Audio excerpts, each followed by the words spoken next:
We return once again to the Faction Master Tournament. As a quick reminder, in case of the first battle you've seen of this series, in this tournament, when a player plays a faction, they can then no longer play that faction throughout the tournament, so players have to balance picking factions they think will give them the best chance to win now versus trying to save some for later.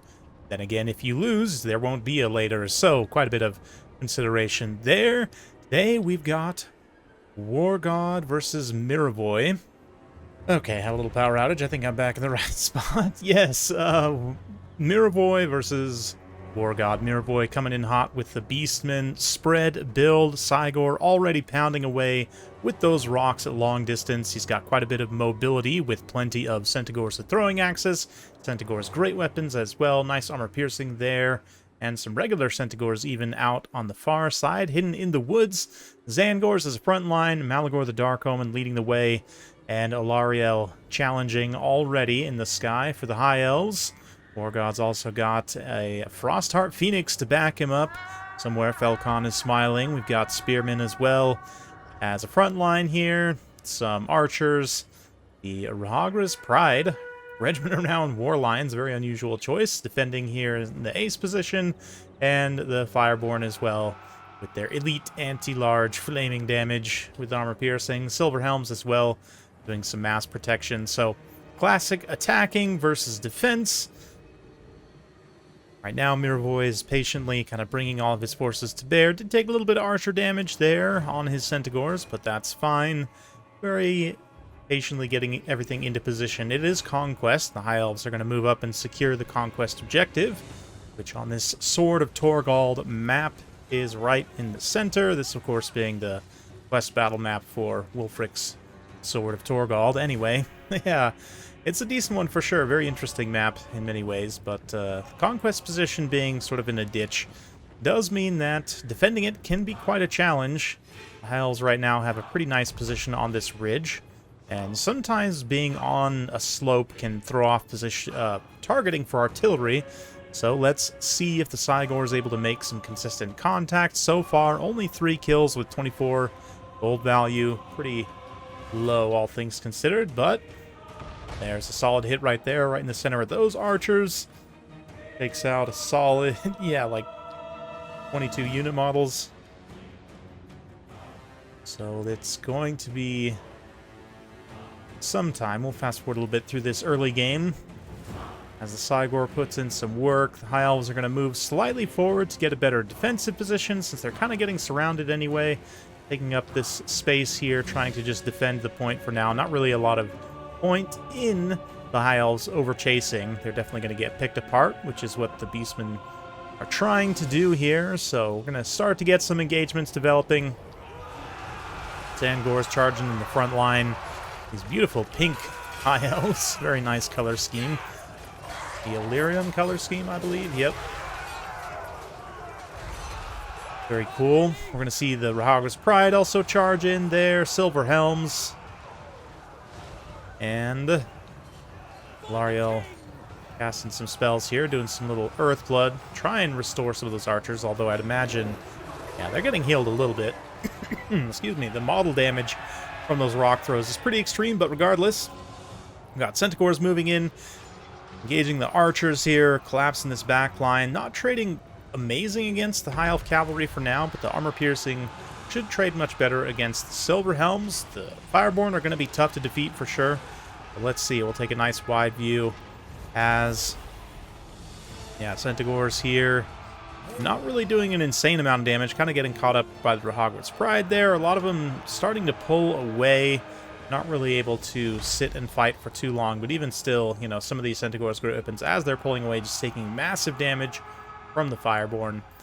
Will we see some Flocks of Doom on the Fireborn? It's a good, potentially good way to get rid of them, but Earthblood is a pretty good counter for that, just providing very efficient multi-target healing. Right now, though, the Cygor is feasting on these blobbed up infantry, getting some really nice kill totals, although 135 kills, not that much gold value at the end of the day. He has used up most of his ammunition, so might be difficult to keep that going. Frostheart Phoenix also pretty small, pretty tanky. Run around here and cause a lot of terror problems for the Beastmen. As a relatively low leadership gets punished by the beautiful Frosty Boy. See him riding in support of the High Elf Cavalry here, going to this mobility engagement over on the far side, making sure these Centaurs can't set fight. And healing being broadcast all around the battlefield by Alariel.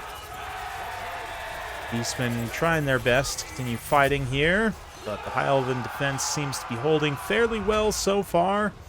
Centaurs and the Zangors finding some success in key engagements. Ooh, nice little rear charge there. Gets some good damage on those Fireborn. Almost gets their leadership to rout, but I believe they'll be able to hold as they kind of pull away here. Maybe. Might actually fully get routed. Looks like they're wavering. Very clutch heal comes in from Alario, though. Probably will be enough to stabilize their leadership as Malagor lands on those archers, trying to take them out, do whatever he can. Ooh, really nice contact once again from the Cygor. So those last few shots have definitely counted pretty well, but ultimately, if we take a look at kind of the win condition units from the High Elves, Alariel's still doing just fine. Even the Rogger's Pride are okay. You know, Frostheart Phoenix is 100% HP. Really, it's only the Fireborn that have been substantially damaged as far as the key units for High Elves. And here, a devastating upgraded Tempest, timed with that Mighty Roar speed debuff. Wow, really nicely done to use those two abilities in tandem to basically put Malagor down to minimum speed. Does a ton of damage to him, and also, you know, the attack animations of the Phoenix, and now Alariel as well.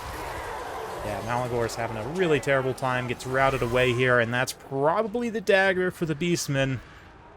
Not having that leadership means they will just get feasted on by the Frostheart Phoenix.